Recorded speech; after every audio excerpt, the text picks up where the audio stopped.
disampaikan oleh Pak Kristianto bisa kami simak, bisa kami pahami. Engkau berkati juga hambamu yang akan mengajar kami. Dalam nama Tuhan Yesus kami buka pelajaran ini. Haleluya. Amin. Amin. Shalom semuanya. Shalom, Shalom. Pak. Oke. Gimana kabar di sana? Puji Masih Tuhan baik, Pak. masih PPKM level berapa? 4. Level 4, Pak. Ketat nggak sih? Udah nggak ya? Udah turun 3, Pak. 3, Pak. Oh, udah turun 3, puji Tuhan ya. Oke, hari ini kita akan belajar, sebentar saya siapkan PPT. Oke, mengendalikan emosi. Kelihatan ya semuanya ya? Oke, jadi tujuannya adalah untuk kita bisa mengerti bagaimana cara mengendalikan emosi dalam kehidupan kita. Ya, memang ini menjadi sebuah sebuah pembelajaran, bahkan sampai kita sampai kita dewasa gitu ya, sampai tua ya kita harus bisa mengendalikan emosi. Jadi tantangan terberat di dalam hidup ini adalah sebenarnya bisa mengendalikan emosi kita gitu ya kan. Nah, di dalam Amsal 16 ayat yang ke-32 firman Tuhan katakan orang yang sabar melebihi seorang pahlawan. Orang yang menguasai dirinya melebihi orang yang merebut kota. Jadi penting sekali untuk kita ya bisa menguasai diri kita, mengendalikan diri kita. Nah, mungkin ada yang bisa bacakan Amsal 4 ayat 23.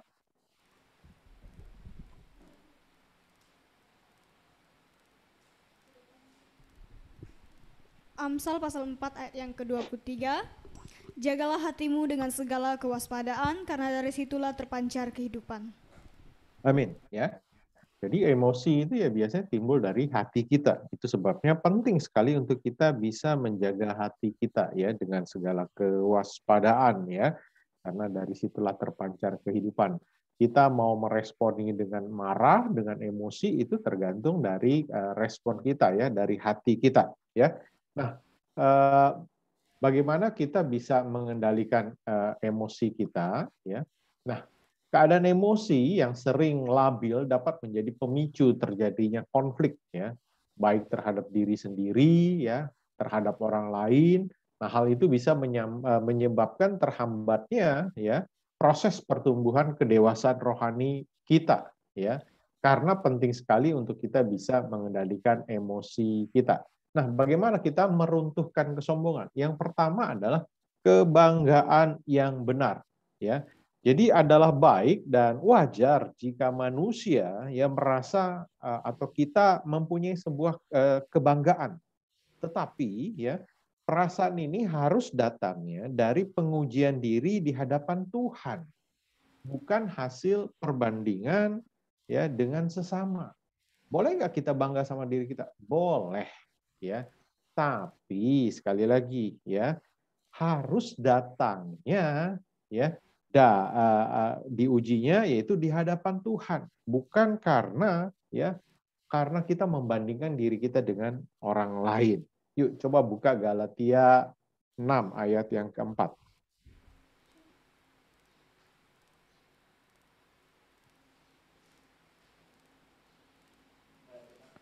Galatia 6 ayat yang keempat.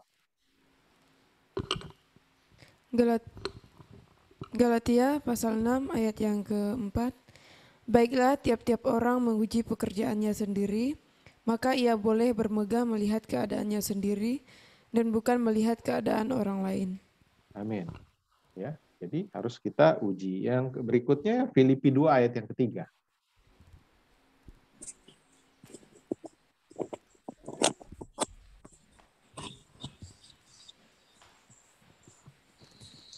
Filipi pasal yang kedua ayat yang ketiga.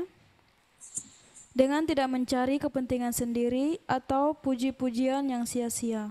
Sebaliknya, hendaklah dengan rendah hati yang seorang menganggap yang lain lebih utama daripada dirinya sendiri. Yes. Ya, jadi bangga boleh ya. Tapi jangan karena kebangganya yaitu tadi ya kan. Kita minta pengakuan orang lain ya, kita membandingkan diri kita dengan orang lain. Contohnya bangga yang seperti apa sih? Bangga sebagai anak Allah. Ya. Bangga sebagai anak Allah yang sudah ditebus, yang sudah diselamatkan ya oleh anugerah kasih karunia Tuhan. Ya.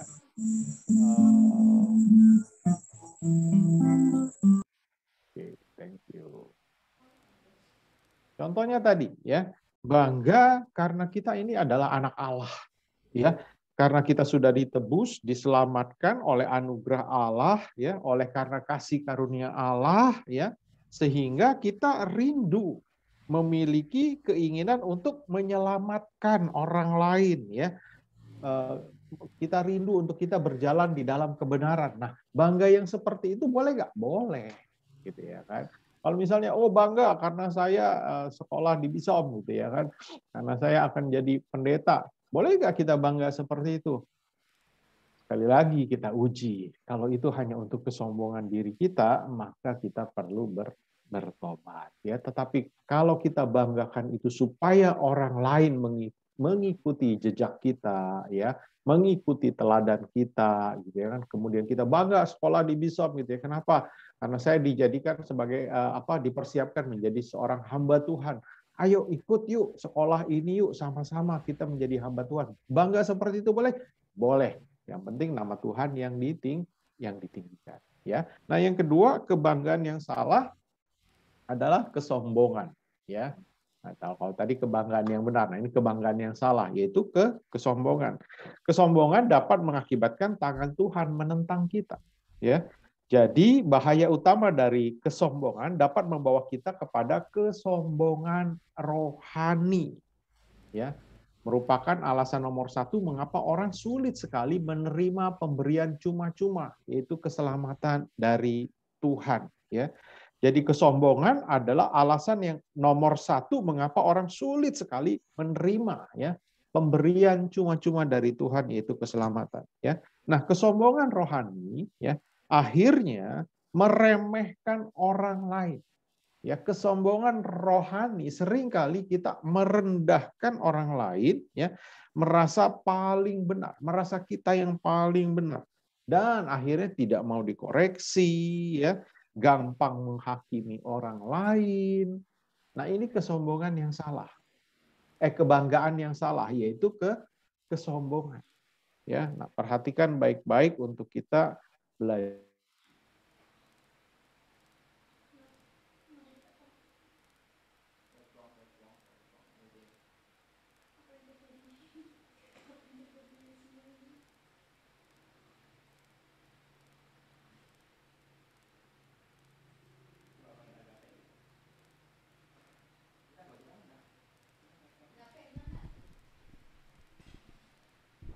Agape ada suara nggak, Pe? Nggak ada. Kayak dari Pak Kristantonya deh. Oke, thank you.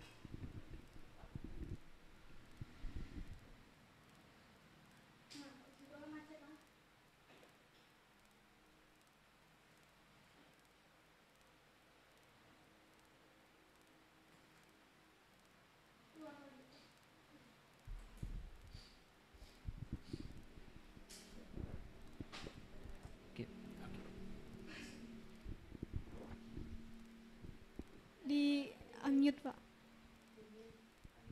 Di mute, Pak. Sorry. Jaringan internetnya tiba-tiba drop. Sorry. Oke, saya coba share screen lagi ya. Oke, bagaimana kita bisa mengendalikan amarah kita? Ya kan? Ada 4 reaksi salah yang menyulut kemarahan. Ya, yang pertama adalah pemikiran yang salah, yaitu mengorbankan pemikiran tentang pembalasan dendam.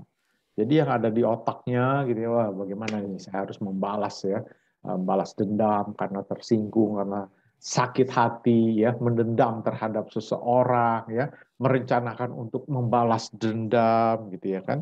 Jadi ingat ya, dari pikiran ya, kemudian turun ke hati, di hati kita merencanakan sesuatu yang akhirnya ya enggak kemudian menjadi dosa. Contoh ya, contoh adalah bagaimana Kain dan Habel. Ya, ingat ya, ketika Kain kecewa terhadap Habel, karena persembahan dari Habel diterima, persembahan dia nggak diterima, tidak diindahkan oleh Tuhan, dia diam. Diam dalam arti dia mulai memikirkan. Sampai timbul ide dan rancangan untuk membunuh adiknya sendiri. Ya, jadi pemikiran yang salah. Ya, itu sebabnya harus hati-hati sekali. Ya, kita lihat di Kejadian. Nah, ini saya kemarin baru merenungkan kisah ini. Ini sangat menarik. Kita lihat Kejadian berapa ya tentang Habel. Kejadian 4. Kejadian 4. Oke. Kejadian 4 ayat yang ke-6. Perhatikan ya. Saya akan bacakan ya. Tuhan udah berfirman kepada Kain, "Kenapa hatimu panas dan mukamu muram?" Ya. Orang yang marah, orang yang sakit hati gitu ya, orang yang punya dendam itu biasanya begini. Hatinya panas ya, mukanya muram. Mengapa mukamu tidak berseri? Tidak akan berseri jika engkau berbuat baik. Tetapi jika engkau tidak berbuat baik, perhatikan. Dosa sudah mengintip di depan pintu. Ia akan menggoda engkau, tetapi engkau harus berkuasa atasnya. Ini pesan Tuhan udah jelas. Waktu kita murung, waktu kita emosi, waktu kita kecewa, waktu kita marah, perhatikan. Dosa sudah mengintip dan kita harus berkuasa atasnya. Kita harus mengalahkannya. Tapi apa yang terjadi? Yang terjadi dia tidak berkuasa, dia tidak mengalahkan pemikiran dia tidak mengalahkan itu semua. Akhirnya apa? Dia merancangkan dari pikiran timbul ke hati, sakit hati, ya enggak. Kemudian dia merencanakan untuk balas dendam dan akhirnya adiknya dibunuh. Hati-hati sekali dengan pemikiran kita, dengan pikiran kita. Itu sebabnya firman Tuhan bilang pikiran itu harus ditundukkan ya oleh kasih Kristus ya. Nah, yang kedua, kata-kata yang salah. Perhatikan waktu kita marah ya, emosi, kecewa, hati-hati dengan kata-kata ya. Nah, psikologi modern mengajarkan ya adalah baik bagi kita untuk berteriak ya, mencari sarana pelepasan bagi kemarahan kita ya. Itu menurut psikologi gitu ya kan. Tetapi ya di kitab Amsal, nanti kita buka sama-sama Amsal 15 ayat yang pertama ya, menasihatkan bahwa jawaban yang lemah lembut itu meredakan kegeraman. Yuk, bisa dibacakan Amsal 15 ayat yang pertama.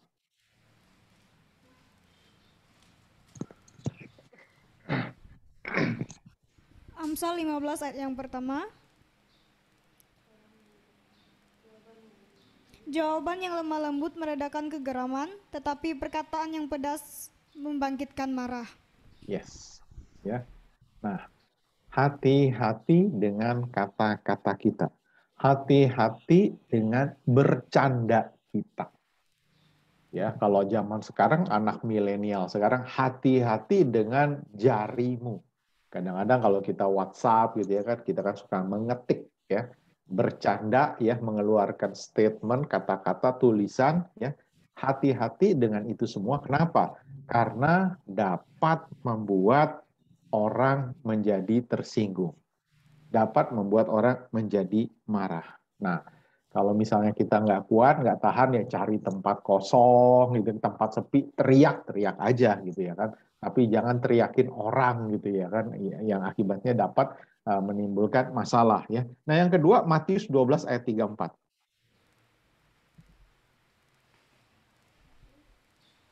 Matius 12 ayat 34. Matius 12 ayat yang ke-34. Hai kamu keturunan ular beludak, bagaimanakah kamu dapat mengucapkan hal-hal yang baik sedangkan kamu sendiri jahat? Karena yang diucapkan mulut meluap dari hati. Yes. Ya. Jadi kembali lagi kuncinya adalah di hati kita. Ya. Apa yang keluar, kata-kata yang keluar dari mulut kita. Apa tulisan yang keluar dari jari kita. Semuanya itu berasal dari hati kita. Kalau hati kita memang memang jahat ya, kalau hati kita memang penuh dengan amarah ya, penuh dengan kekesalan, maka itulah yang akan keluar dari mulut kita. Itulah yang akan keluar dari tulisan kita gitu. Itu sebabnya penting sekali untuk kita memilih kata-kata. Jadi sebelum berkata-kata, sebelum menulis, pikir dulu. Atau misalnya kalau kita bercanda, pikir dulu, apakah ini akan menyinggung seseorang? Apakah kata-kata ini sudah benar, sudah tepat atau tidak? Ya. Nah, itu sebabnya ingat tadi yang Amsal katakan ya, jawaban yang lemah lembut itu meredakan kegeraman. Artinya intonasi bicara kita, cara kita berbicara itu kita harus banyak belajar. Ya, untuk berkata-kata dengan lemah lembut. Tapi jangan juga gini loh, jangan juga lemah lembut tapi kata-katanya nusuk gitu loh. Itu juga nggak bisa gitu ya kan. Ada orang ngomongnya lemah lembut pelan, tetapi kata-katanya mengandung tikaman yang tajam sekali di dalam hati. Nah itu juga nggak bisa kayak gitu ya. Nah yang berikutnya, yang ketiga adalah, atau yang ke-C adalah tindakan yang salah. Banyak dari kita malah membakar kemarahan kita sendiri dengan melakukan sesuatu yang jahil atau yang jahat. Nah, bahaya daripada mengekspresikan kemarahan tanpa kendali adalah bahwa kita justru akan memperbesar hal itu atau masalah itu, ya. Jadi kadang-kadang kita melakukan sesuatu, ya kan, dengan satu tindakan yang salah untuk kita mengobarkan amarah kita gitu ya kan, sehingga perbuatan itu menjadi perbuatan yang salah, tindakan yang jahil, tindakan yang jahat gitu. Coba kita baca di Amsal 14 ayat 17. Amsal 14 ayat 17. Amsal 14 ayat yang 17. Siapa lekas naik darah berlaku bodoh, tetapi orang yang bijaksana bersabar. Yes. Jadi kadang-kadang amarah atau emosi yang tidak bisa kita kendalikan, ya menurut Amsal akan melakukan satu tindakan yang bodoh, tindakan yang konyol. Itu sebabnya ya kalau kita mengendalikan amarah itu, kalau kita lagi emosi atau marah, diam, tenang dan berdoa. Jangan melakukan tindakan apa-apa. Karena tindakan kita bisa salah, tindakan kita bisa menjadi konyol, tindakan kita bisa mengarah kepada kebodohan buat diri kita sendiri. Ya. Jadi kuncinya ya kalau kita lagi bagaimana bisa mengendalikan amarah adalah diam, tenang dan berdoa. Kita lihat di Efesus 4 ayat 26.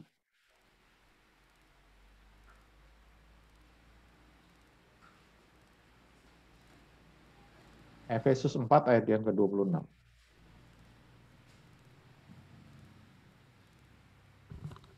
Efesus pasal yang keempat ayat yang ke-26. Apabila kamu menjadi marah, janganlah kamu berbuat dosa. Janganlah matahari terbenam sebelum padam amarahmu. Ya. Jadi kuncinya ada di mana? Kuncinya ada di yang D, ya. Penekanan yang salah. Nah, banyak orang mengambil cara ini karena tidak berani mengekspresikannya, kita memendamnya. Nah, ini kunci yang salah sekali. Ya, artinya gini, kita tahan ke dalam. Ya. Kalau tadi kan tindakan yang salah ya, memang jangan kita bertindak yang bodoh, yang konyol gitu ya kan. Nah, yang harus kita lakukan adalah diam ya, bukan kita diam itu memendam ke dalam, tetapi maksudnya kita menjadi tenang, diam, tidak merespon, tidak berekspresi apapun, dan kita ambil tindakan doa. Nah, tetapi yang berikutnya, yang keempat ya, yang suka salah juga adalah begini. Kita tahan itu semua, kita terima itu semua, ya.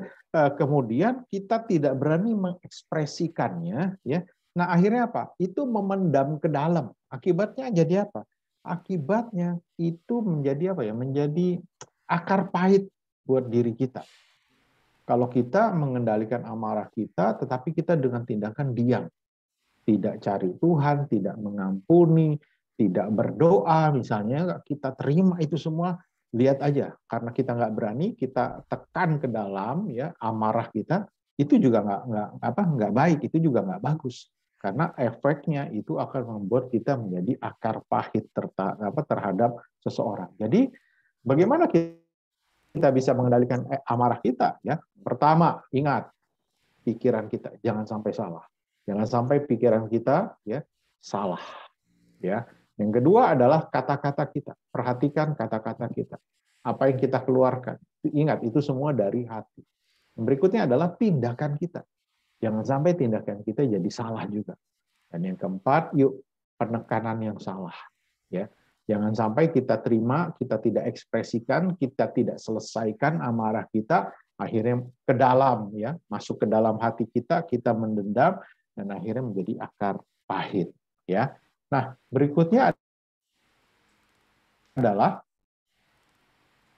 ada 5 langkah untuk bisa menangani kemarahan. Ya, yang pertama adalah merenungkan sebelum menjawab. Ya, namanya kita emosi, ya, mungkin kita mendapatkan kritikan, ya, teguran, ya kan, itu membuat kita menjadi emosi. Nah, yang perlu diperhatikan adalah kita harus merenungkan sebelum menjawab.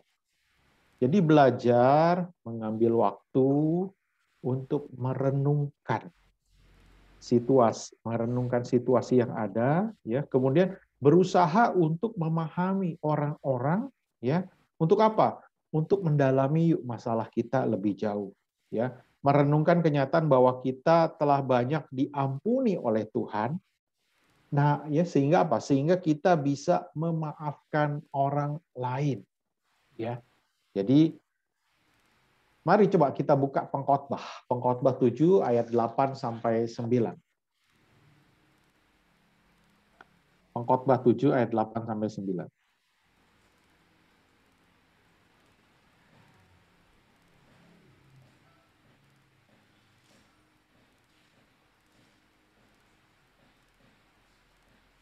Pengkhotbah 7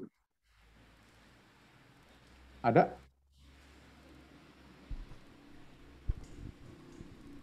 Pengkhotbah pasal 7 ayat 8 sampai 9. Akhir suatu hal lebih baik daripada awalnya, panjang sabar lebih baik daripada tinggi hati. Janganlah lekas-lekas marah dalam hati, karena amarah menetap dalam dada orang bodoh.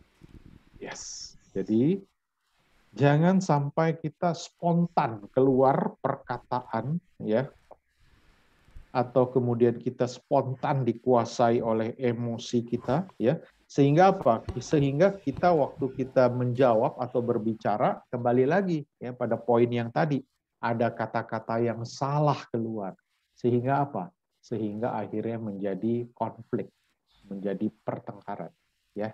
Penting sekali, ya, untuk kita bisa menangani kemarahan. Yang pertama adalah merenungkan sebelum menjawab, ya. Jangan cepat merespon. Ya, yang kedua adalah mengabaikan perselisihan paham yang sepele. Artinya begini, mengembangkan sikap untuk kita bisa selektif dalam mendengar. Jadi waktu kita mendengar, kita seleksi dulu, ya. Nah, praktekkan ini, ya, untuk apa? Untuk kita belajar melatih kemampuan untuk mengabaikan keterangan yang tidak begitu penting, ya. Jadi ada hal-hal perkataan-perkataan orang yang nggak penting, ya udah kita abaikan aja, nggak usah didengerin gitu loh. Kenapa? Karena seringkali gini loh, seringkali kita mendengar perkataan yang seharusnya itu hal kecil gitu ya, tapi karena kita dengarkan itu, kita responi itu, hal yang kecil itu akhirnya yang sebenarnya nggak perlu kita tanggapi, tapi kita tanggapi, akhirnya menjadi perselisihan, menjadi salah paham, ya, gara-gara hal sepele gitu ya kan, kemudian akhirnya terjadilah ya pertengkaran. Jadi kita harus bisa selektif ya waktu mendengar perkataan orang, ini penting atau enggak untuk diresponi. Kalau kira-kira kita bisa itu hal kecil lah, itu bukan yang penting-penting banget, udahlah itu abaikan aja lah. Dia mau ngomong apa cuek aja lah gitu ya kan. Nah, kita harus bisa melakukan itu semua ya. Kita harus bisa praktekkan itu semua supaya apa? Supaya kita jangan gara-gara hal kecil kemudian kita jadi emosi, akhirnya timbul pertengkaran. Amsal 19 ayat 11. Coba ada yang bisa baca Amsal 19 ayat yang ke-11, kemudian Amsal 17 ayat yang ke-14. Ada 2 ayat.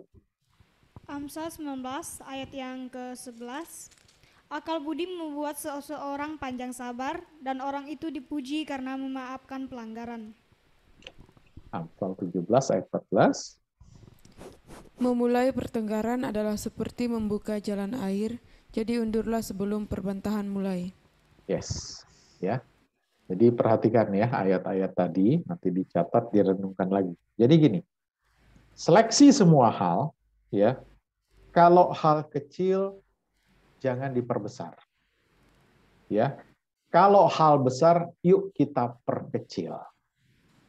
Ya. Jadi hal kecil jangan kita perbesar. Hal besar ya kita kecilkan. Sehingga apa? Sehingga kita bisa mengendalikan amarah kita, ya kita bisa menangani amarah kita. Jangan karena hal-hal kecil kita terjadi perselisihan sehingga timbul konflik, ya. Kalau hal besar yuk kita kecilkan, ya. Seperti itu, ya. Yang berikutnya adalah belajar mengendalikan lidah. Wah, ini penting karena lidah tidak bertulang, ya. Ketika marah, ya, perhatikan baik-baik. Ketika kita marah, pasang penutup ya pada mulut kita. Wah, bagaimana Kak penutup di mulut kita ya? Kenapa? Karena lidah itu suka melambai-lambai ya untuk melakukan peperangan. Ya, sesungguhnya kita akan sulit marah jika kita bersuara lembut. Hati-hati dengan lidah kita. Hati-hati dengan perkataan kita. Ya. Amsal 22 ayat 24 sampai 25 Anda bisa bacakan. Hari ini kita banyak cerita baca Alkitab dari Amsal gitu ya. Karena ini banyak nasihat-nasihat gitu. Amsal 22 ya ayat 24 sampai 25. Amsal 22 ayat 24 sampai 25. Jangan berteman dengan orang yang lekas gusar, jangan bergaul dengan seorang pemarah. Supaya engkau jangan. Maaf, itu yang poin di yang keempat. Amsal 15 ayat yang pertama. Amsal 15 ayat pertama. Jawaban yang lemah lembut meredakan kegeraman, tetapi perkataan yang pedas membangkitkan marah. Ya. Jadi dalam mengendalikan lidah, perhatikan kembali lagi ke poin yang tadi sebelumnya, yaitu bagaimana kita memilih kata-kata kita. Ya, kita harus susun kata-kata kita dan diperkatakan dengan lembut, bukan dengan pedas, bukan dengan tajam. Ya, jawaban yang lemah lembut ya, itu dapat meredakan amarah, ya, dapat menenangkan orang. Perhatikan dengan perkataan, ya. Amsal 21 ayat 23.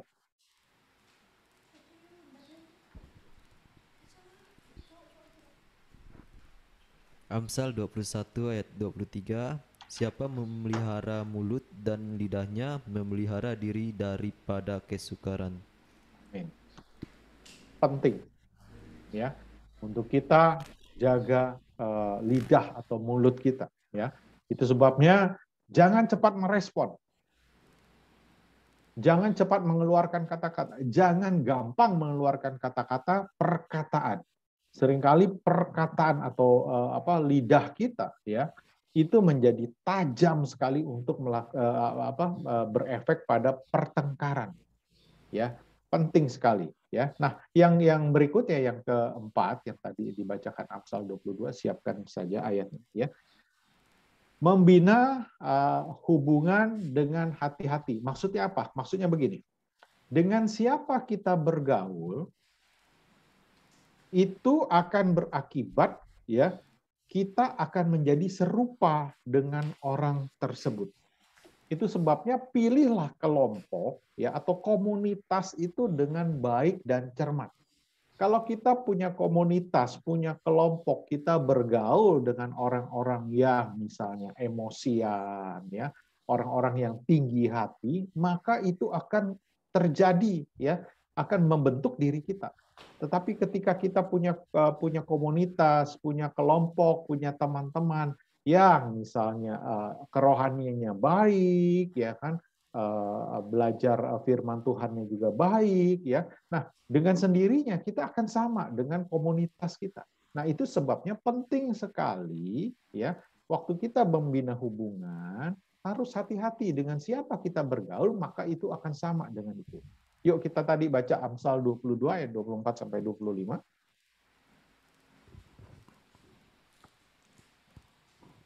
Amsal 22 ayat 23. 24 sampai 25. Jangan berteman dengan orang yang lekas gusar, jangan bergaul dengan seorang pemarah, supaya engkau jangan menjadi biasa dengan tingkah lakunya dan memasang jerat bagi dirimu sendiri. Yes. Ya. Amsal sudah menasihatkan, sudah memberikan firman Tuhan sudah memberikan sesuatu yang bisa menuntun kita, ya. Hati-hati dengan siapa kita bergaul, itu akan mempengaruhi diri kita, ya, karakter kita. Jadi carilah teman, carilah komunitas, ya, carilah kelompok yang benar-benar sehat, jangan kelompok yang sakit, gitu ya kan. Nah, yang terakhir, yang kelima, ya, akhiri kemarahan dengan cepat. Perhatikan baik-baik. Ketika adanya pertengkaran, ya, sering kali dilanjutkan dengan perang dingin. Perang dingin itu kan diam-diaman, ya, nggak ngomong, ya. Nah, perhatikan, waktu kita perang dingin, ya, atau kita tidak melanjutkan, tetapi kita pendem, ya udahlah supaya nggak rame, supaya nggak ribut, udah dah. Kamu, saya udah diem. Nah, perhatikan. Itu berbahaya sekali, ya, karena kita akan masuk tahap yang berbahaya. Kenapa? Karena itu akan memberikan kesempatan kepada iblis, ya, untuk menyelinap masuk dalam hubungan tersebut, sehingga apa? Sehingga menyebabkan luka yang semakin besar. Perhatikan. Hanya butuh satu retakan kecil di dinding untuk membiarkan seekor ulat menyelinap masuk ke dalam rumah. Kadang-kadang waktu kita bilang mengakhiri kemarahan dengan perang dingin, itu berbahaya sekali.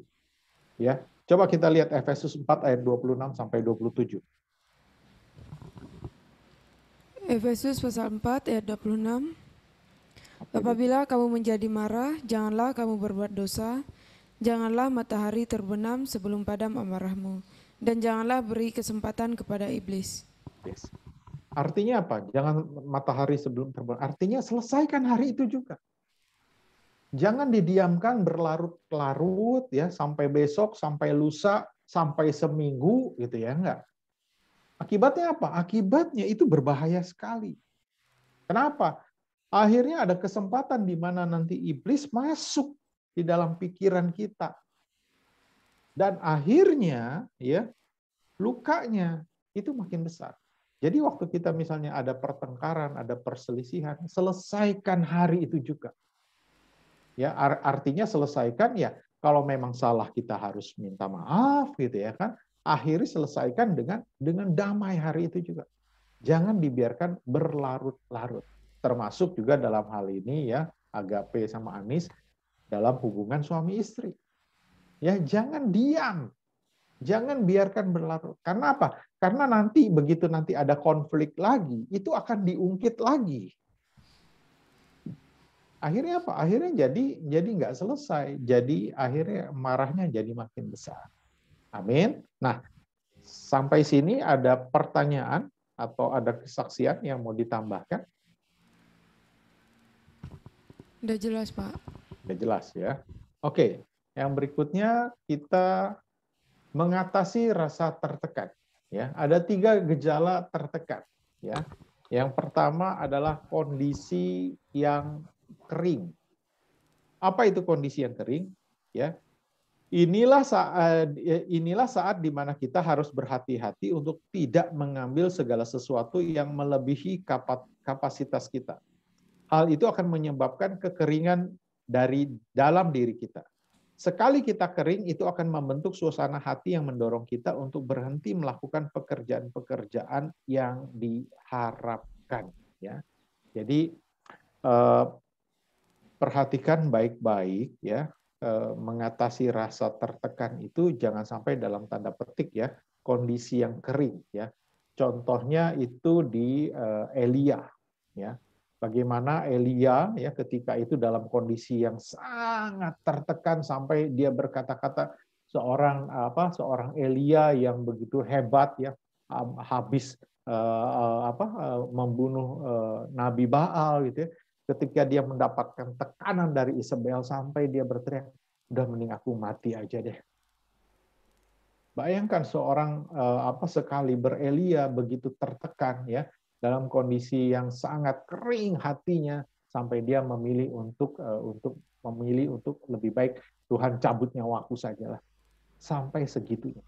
Jadi jangan biarkan ya kondisi ya di mana kita kondisi tersebut melebihi kapasitas kita. Itu sebabnya dalam kondisi tertekan seperti itu ya penting sekali untuk kita mendekat kepada Tuhan. Saya pernah dalam kondisi tertekan ketika itu saya pergi pelayanan ya. Saya ajak teman saya karena sudah terlambat.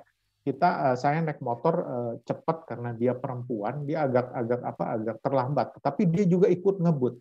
Nah, dampaknya apa? Dampaknya adalah ketika itu ada seorang ibu menyeberang. Di tengah jalan ibu ini ragu-ragu untuk menyeberang atau kembali lagi. Nah, ternyata ibu-ibu ini juga punya kelainan mental lah gitu. Dibilang gila juga nggak gila sih, sebenarnya agak stres gitu.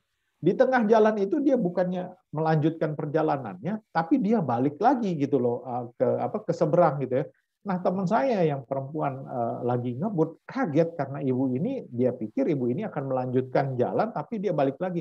Akhirnya terjadilah kecelakaan. Teman saya terluka, ya ibu ini juga terluka parah. Singkat cerita, ibu ini akhirnya masuk rumah sakit dengan keadaan koma karena kepalanya jatuh di aspal gitu ya. Teman saya juga luka, akhirnya menjadi urusan polisi. Nah, itu akhirnya membuat saya tertekan karena semua orang menyalahkan saya. Menyalahkan kenapa saya ngajak teman saya untuk pelayanan gitu loh. Padahal kan yang diundang pelayanan saya gitu loh, bukan teman saya. Saya ngajak dia itu menjadi menjadi contoh untuk dia sama-sama belajar nanti dalam pelayanan seperti ini. Nah, akhirnya banyak orang menyalahkan saya dan itu akhirnya membuat saya sangat-sangat tertekan. Nah, saya akhirnya berusaha mengendalikan itu semua dengan cara saya. Akhirnya apa? Akhirnya saya nggak kuat. Nah, akibatnya apa? Akibatnya saya stres. Saya marah, saya nangis gitu ya karena semua orang menyalahkan saya. Nah, itulah yang dimaksud dengan kondisi kering. Ya. Kita nggak mampu itu semua. Nah, apa yang harus kita lakukan? Jangan tangani sendiri. Yang kita harus lakukan cari Tuhan. Akhirnya ada seorang teman ngajak saya, doa yuk kita serahin sama Tuhan. Yuk kita serahin sama Tuhan. Nah, itulah yang harus dilakukan ya dalam mengatasi rasa tertekan. Yang pertama ya ada 3 gejala tekanan. Perhatikan kondisi kering. Jangan semuanya kita handle, kita terima, kita atasi sendiri. Yuk mulai cari Tuhan. Ya, yang kedua mentalitas kematian. Kita bisa saja merasa kehilangan semangat pada saat tertentu, tetapi untuk keluar dari keberadaan ini kita harus mengambil kendali atas tindakan kita. Ya. Jadi ketika tekanan itu begitu kuat ya yang saya rasakan waktu itu, akhirnya saya mengambil satu tindakan untuk cari Tuhan. Saya ambil satu tindakan untuk puasa. Saya ambil tindakan untuk mempercayakan semuanya kepada Tuhan. Walaupun situasi, kondisi memang tidak memungkinkan. Karena ibu tadi ya yang kecelakaan tadi itu harus masuk rumah sakit. Keluarganya menuntut untuk teman saya ini harus ganti biaya rumah sakit. Masuk ruang ICU, wah itu berapa juta dan sebagainya. Belum lagi motor dia yang ditahan sama polisi. Saya harus menghadapi polisi, saya harus ketemu dengan polisi, walaupun itu bukan kasus saya, tetapi saya punya satu beban untuk membantu gitu, karena semua menyalahkan saya. Nah, saya nggak mau akhirnya saya menjadi punya mentalitas kematian ya, jadi kehilangan semangat, berhenti pelayanan, misalnya seperti itu kan. pada akhirnya iblis akan dorong saya untuk berhenti pelayanan gitu ya kan. Tetapi saya tidak mau itu semua menguasai diri saya. Saya terima saran teman saya untuk ayo saya bisa gitu bersama Tuhan. Akhirnya saya maju ke kantor polisi, saya minta bantuan teman-teman yang lain gitu ya, minta orang-orang yang support saya. Akhirnya urusan polisi selesai ya, dibantu oleh polisi yang kebetulan juga orang Kristen gitu ya, dia mau bantu juga. Akhirnya kasusnya selesai, tidak besar gitu ya kan, motor bisa diambil. Nah kemudian berikutnya adalah tentang rumah sakit, biaya rumah sakit dan sebagainya. Bagaimana ini? Puji Tuhan ada beberapa teman yang akhirnya kita patungan gitu ya kan, bisa membantu teman saya yang perempuan ini untuk membantu biaya rumah sakit gitu ya kan. Nah, hal-hal yang seperti itu ya jangan sampai kemudian yang sudah tadi kita dalam kondisi kering, tertekan, kita alami sendiri, kita merasa kita yang paling salah, kita nggak kuat. Nah, jangan sampai berikutnya ya ada lagi yang namanya mentalitas kematian. Ya, kematian misalnya mematikan pelayanan kita, mematikan semangat kita, ya kan? Nah, itu semua teratasi dengan cara yang tadi saya bilang, ya. Nah, berikutnya adalah perspektif yang disimpangkan. Seringkali dalam kondisi tertekan, dalam kondisi yang ada di bawah, fokus kita bergeser dari yang real kepada yang tidak dari keadaan kenyataan ya kepada yang kita rasa. Ya. Dari Tuhan kepada diri kita sendiri, ya. Masalah kita menjadi lebih besar, iman kita jadi lebih kecil, perspektif kita lalu menyimpang, pemikiran negatif yang mulai menguasai kita, ya. Nah, ini tiga hal ini menjadi menjadi sesuatu yang kita benar-benar harus belajar.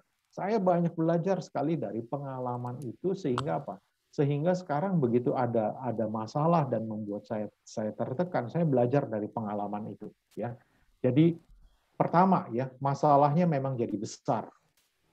Akhirnya apa? Iman kita jadi kecil. Iman saya begitu jadi kecil. Saya tertekan sekali karena masalah-masalah itu yang tadi saya ceritakan, ya. Iman saya jadi kecil. Saya mulai tidak percaya, meragukan kuasa Tuhan. Saya mulai berpikir pandangan atau perspektif saya menjadi menyimpang. Bagaimana nanti kalau teman saya ini nanti di penjara? Bagaimana kalau si korban ini tiba-tiba nanti di rumah sakit meninggal dan akhirnya masuk pengadilan? Kasihan ini teman saya yang perempuan bisa di penjara. Wah, itu pemikiran-pemikiran negatif itu menguasai saya sehingga Sehingga saya merasa, aduh, saya nggak kuat ini. Akhirnya udahlah. Saya nggak mau pelayanan lagi deh. Saya stop lah ini gara-gara pelayanan. Saya tidak ambil tindakan itu, ya. Tetapi yang saya lakukan adalah saya kemudian ditopang oleh beberapa teman-teman, sahabat yang luar biasa, komunitas yang luar biasa, dan membawa saya ke arah yang benar. Dan saya mulai bangkit, ya, mempercayakan semuanya kepada Tuhan dan puji Tuhan, masalah itu akhirnya bisa selesai. Nah, inilah ada tiga gejala tekanan dan kita harus bisa mengatasi rasa tertekan itu. Nah, sampai di sini ada pertanyaan?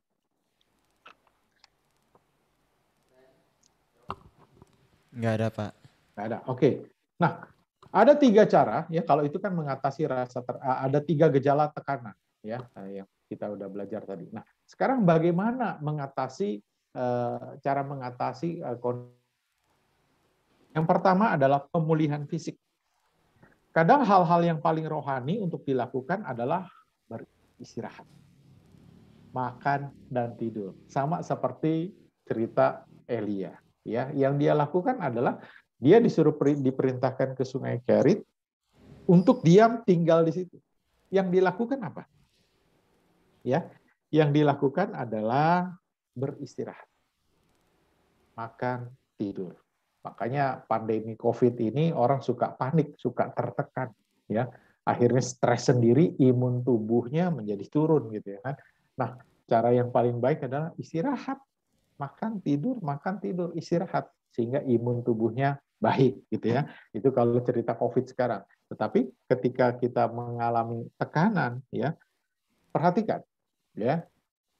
Ketika kita tertekan, ketika kita mengalami tekanan, itu kan kita depresi, kita stres. Yang ada apa? Yang ada kan kita jadi loyo. Ya enggak?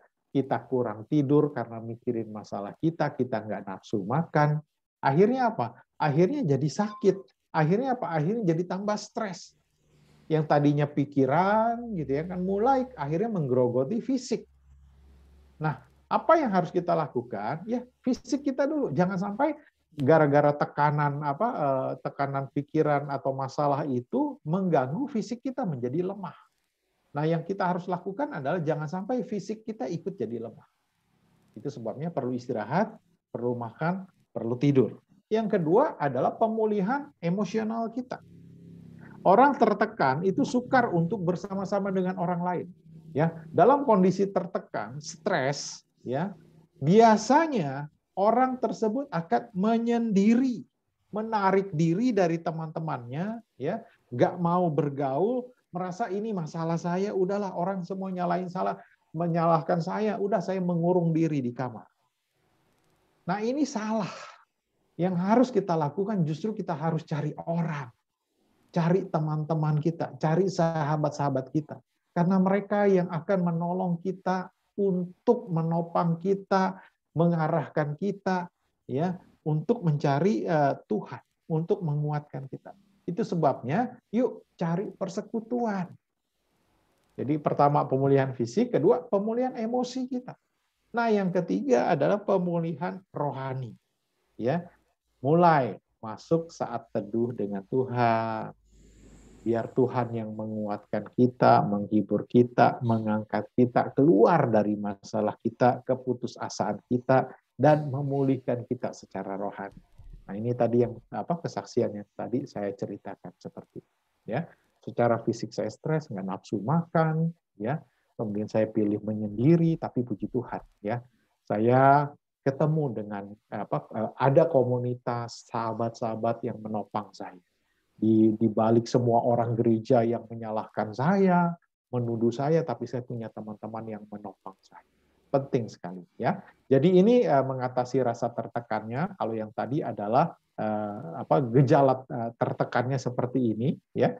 Nah, yang tadi kita barusan belajar adalah caranya bagaimana mengatasi tekanan. Nah, saya stop sampai di sini karena bahannya masih banyak, ya. Mungkin nanti akan kita lanjutkan minggu depan, ya. Nah, sampai di sini dulu. Ada yang mau menambahkan kesaksian atau yang lain, pertanyaan, silakan. Mungkin dari Agape, Anis, Anton.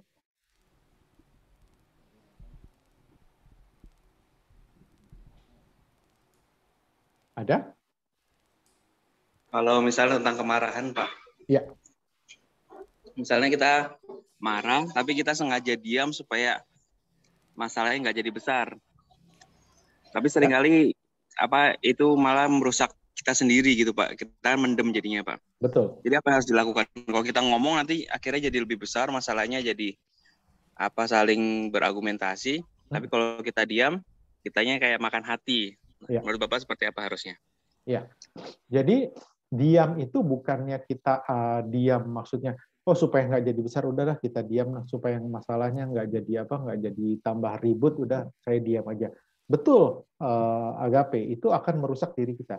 Diam yang dimaksud itu adalah kita mulai merenungkan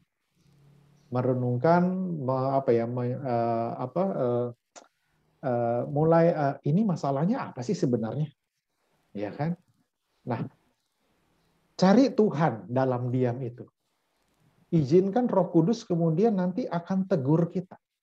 Saya kalau marah gitu atau sama istri saya misalnya lagi berantem gitu ya, saya pilih diam bukan berarti kemudian saya udahlah supaya nggak ribut saya diam. Tapi waktu saya diam itu saya doa. Saya tanya Tuhan ini masalahnya gimana sih? Nah saya percaya Roh Kudus biasanya akan membantu kita. Kadang gini, kadang Roh Kudus suka ajar saya gini, kamu kan suami, kamu kan kepala keluarga. Kalau istri kamu yang salah, ya, atau kamu yang salah, kamu kan imam, kamu sebagai pemimpin. Kamu yang harusnya memberikan teladan, memberikan contoh. Walaupun istri saya salah, saya biasakan untuk saya dulu yang minta maaf. Oke, saya salah. Nah, ketika keadaan sudah mulai cair, makanya jangan dibawa sampai 1, 2, 3 hari, itu malah makin panjang. Hari itu juga misalnya berantemnya malam, Saya diam, saya bawa kerja sambil merenungkan. Nah, sorenya biasanya saya akan ngobrol sama istri saya. Oke, masalahnya apa, begini. Kalau memang saya yang salah, ya, saya akan terima koreksi dari dia, masukan dari dia. Tapi kalau dia yang salah, karena saya sudah memulai meminta maaf dengan lemah lembut, ya enggak. Nah, kemudian saya akan ngajarin dia. Begini loh, kamu tuh kurang begini. Iya, Kak, saya begini karena biasa kalau perempuan kan, saya begini kan karena kamu. Kembali lagi, kita lagi yang disalahin biasanya gitu ya kan. Tapi nggak apa-apa, belajar. Ya, sampai akhirnya istri saya juga mengkoreksi diri dia. Jadi harus seperti itu, agape. Ya.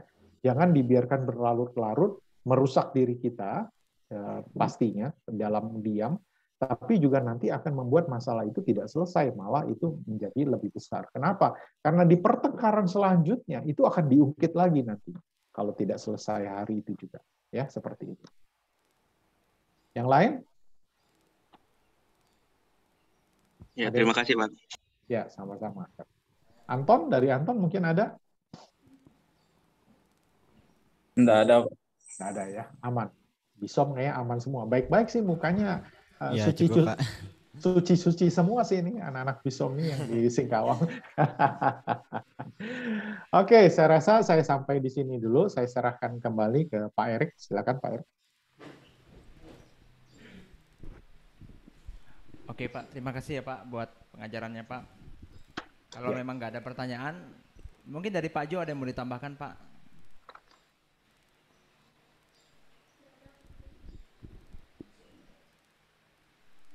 Ada sebentar. Nggak ada suaranya Pak. Cukup. Oke. Saya rasa kalau nggak ada pertanyaan, kita bisa tutup ya Pak ya, berarti Pak ya. Kita lanjut minggu depan karena materi masih banyak. Oke. Mungkin salah satu bisa berdoa. Mungkin Agape atau Anis bisa berdoa untuk tutup. Ya, mari kita bersatu dalam doa.